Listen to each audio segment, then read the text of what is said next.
I wonder what you do when something that is really important to you needs to be talked about. Do you go completely over the top? Do you mention it and talk about it in so many different ways, almost in a breathless way?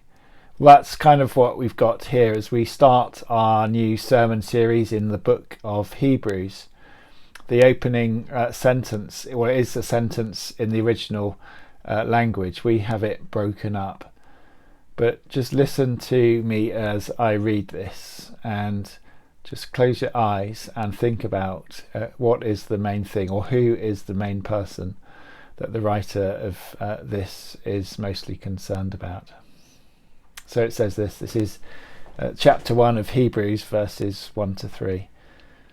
In the past, God spoke to our ancestors through the prophets at many times and in various ways. But in these last days, he has spoken to us by his Son, whom he appointed heir of all things, and through whom he also made the universe. The Son is the radiance of God's glory and the exact representation of his being, sustaining all things by his powerful word. After he had provided purification for sins, he sat down at the right hand of the Majesty in heaven.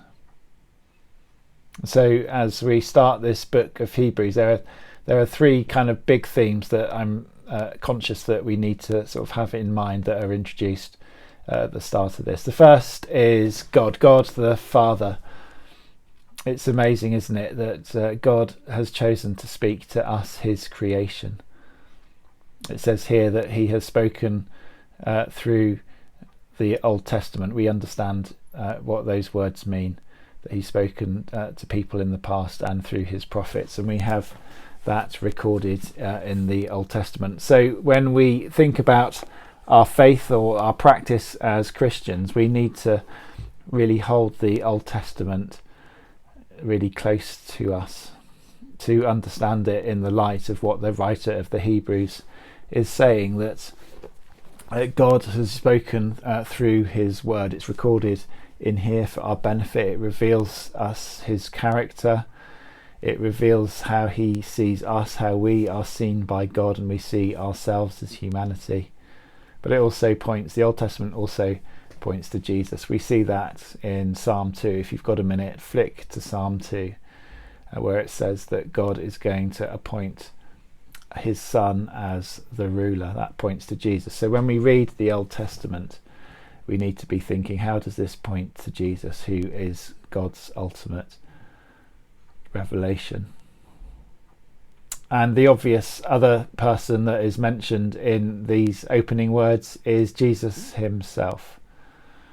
Jesus Christ, who is the ultimate revelation of God to us. Read those words again. Look out for the different ways in which Jesus is referred to. I think there are 7. You might find some more, but it says that he is the heir of all things. He is the heir of God the Father. He is the creator, that he was involved in the creation before time began. He isn't God the Father, he is God the Son, but it was through Jesus that things were created. It says that Jesus is the splendour of God, or he radiates God's character. So when we want to see God, we need to look at Jesus. It says that he represents God himself. So when we read the Bible, when we read the New Testament and the things written about Jesus, then as we do that, we see the character of God, how God has chosen to reveal himself in the person of Christ. It says that Jesus is the sustainer of all things by his powerful word. That speaks, I think, of Jesus' majesty, his kingship, that when he speaks, things happen. It speaks of Jesus as the sacrifice, that through Jesus we are brought into relationship with God the Father. And finally it says that God has appointed Jesus as the ruler, that he sits at the right hand of God the Father. So that's a really important theme as we think about this book of Hebrews. It's going to tell us much more about Jesus, who he is and why he's worthy of our worship. And the third characters, if you like, that appear in this is us. What is our response? What is our response to Jesus as the revelation, the ultimate revelation of God's purposes for us?